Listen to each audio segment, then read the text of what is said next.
A stratospheric warming event is going to start in the coming days. We see a weakening and a split of the polar vortex in the forecast, which means the polar vortex will be torn into two separate cores. One of these cores is forecast to move over North America, impacting the weather patterns over the United States and Canada in the days and weeks following this event. When a polar vortex is split in half in the stratosphere, each of the remaining cores moves over a different part of the hemisphere. That means it brings along a weather change and a supply of cold air into the region.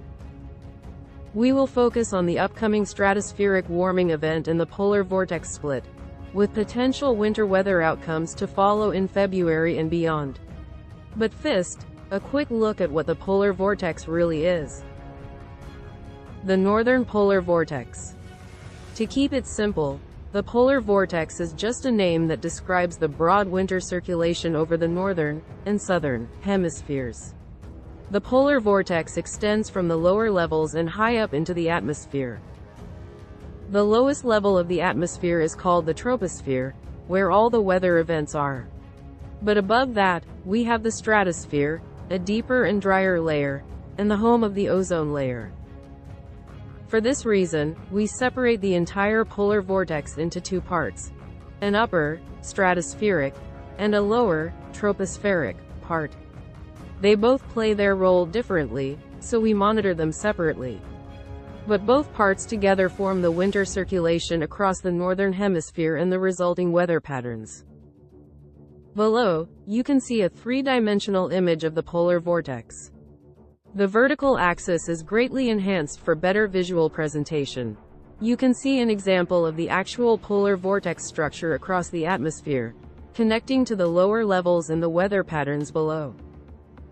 To show the polar vortex even better, we produced a high-resolution video below, which shows it in 3D, giving you a better idea of how it works. But note that the vertical size of the vortex was greatly enhanced for visual purposes. The main takeaway from the video should be that the polar vortex is not just one winter storm or a cold outbreak that moves from the Midwest into the eastern United States. It is the entire weather circulation over the northern hemisphere. The disruption begins. The polar vortex is currently starting to get deformed, with a warming wave appearing on the outer edges. The image below shows geopotential height and temperature in the mid-stratosphere at the 10 MB level, 30 kilometers, 18.5 miles. You can also see the stratospheric high growing over the Aleutians.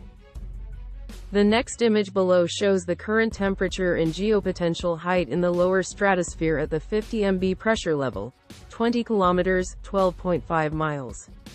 Here, we can better see how the polar vortex is no longer circular but is getting compressed from both sides, squeezing its core towards northern Canada. You can also see that in the pressure anomaly for the same lower stratosphere level. The image below shows the core getting elongated, with two pressure waves pressing against the polar vortex. This process will strain and weaken the polar vortex, just like compressing a balloon with your hands until it pops. But how do we measure the strength of the stratospheric polar vortex? The simple answer is the winds.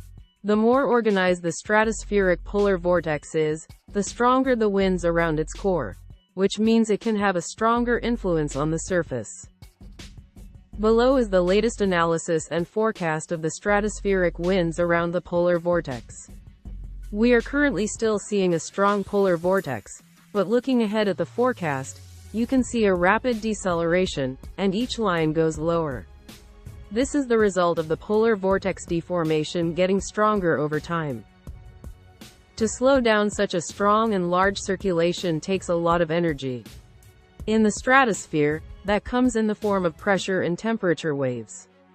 When we see large deformations and polar vortex splits happen, that's usually initiated by stratospheric warming, SSW, which is a combination of strong pressure and temperature waves in the stratosphere. 2025 Stratospheric Warming Update. As mentioned above, strong waves from the lower levels send a lot of energy upwards into the stratosphere, manifesting as a rise in pressure and temperature. That helps to destabilize the polar vortex top-down, creating a large disturbance in the coming days. If we look at the polar vortex forecast in mid-February, we can see two very strong high-pressure areas in the stratosphere, splitting the lower polar vortex in half and connecting over the pole. This is at the 50 MB pressure level, 20 kilometers, 12.5 miles. You can see that one core of the polar vortex will move over Canada and the northern United States. While this is in the stratosphere, it does have an impact on the pressure systems above.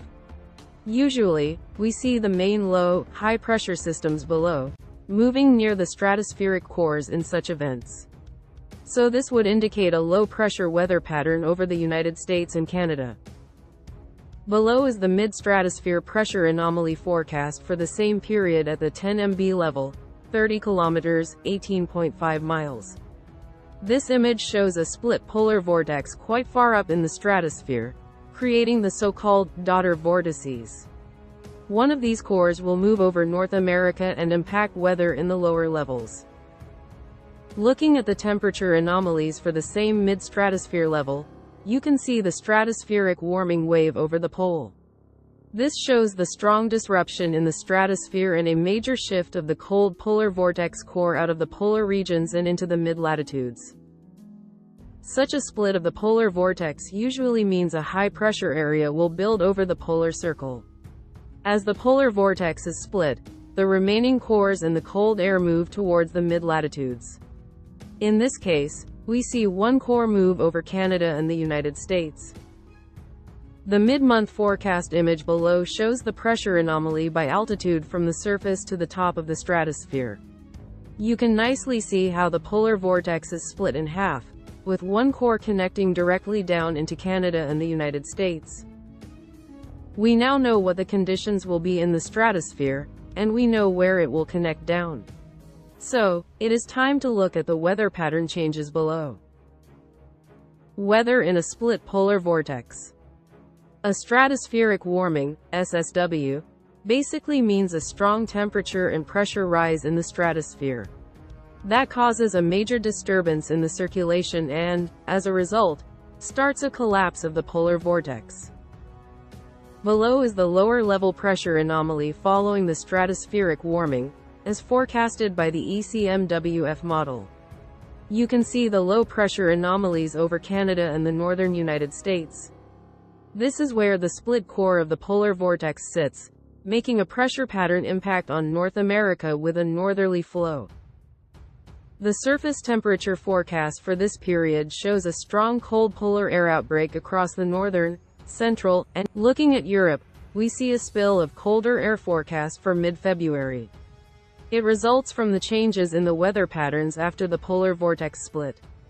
The high pressure over the pole helps to push out colder air, creating a northerly flow over the continent and bringing down a wave of colder air. Below is the pressure anomaly forecast for the same mid-month period but from an ensemble forecasting system. An ensemble forecast has many different, 50-plus, forecasts merged into one single one, which usually gives more stable forecasts but loses variability as forecast time increases. The ensembles also show a strong high-pressure area over the polar regions, displacing the low-pressure anomalies and cold polar air towards the United States and Canada. This reflects the anomalies in the stratosphere, with a large polar vortex core moving into North America. The surface temperature from this model shows strong polar cold anomalies over the United States and southern Canada. You can also see the warm anomalies over the polar circle, which replace the cold air pushed out and down into the United States and Canada. The main area for the coldest air looks to be over North America, where one of the split polar vortex cores will directly move over and impact the regional weather patterns. It will create a northerly flow over the northern half of the United States, with only the southwest and the southeastern U.S. not currently looking at some major cold. But as we go deeper into February, we are still going to see lasting post-effects from the split polar vortex. Long-lasting weather impacts. Below, we have the pressure anomaly forecast for the lower stratosphere at 50 MB level, 20 kilometers (12.5 miles) in the final days of February. You can see that the main core of the polar vortex is trying to reform, but a large core part will be locked over North America, impacting regional weather.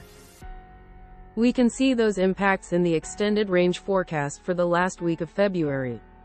You can see a continued presence of a low pressure zone over the United States and Canada, while a high pressure area remains over the pole. This indicates a continued presence of the polar vortex core over North America and a sustained northerly flow into the United States. The temperature forecast for the same period also shows this scenario, with a strong cold air mass spreading across the United States and southern Canada.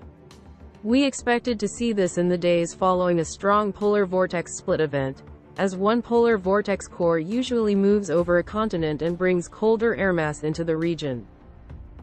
But looking at Europe, we do not see the cold air anomaly anymore, with the forecast trending back to a warmer pattern.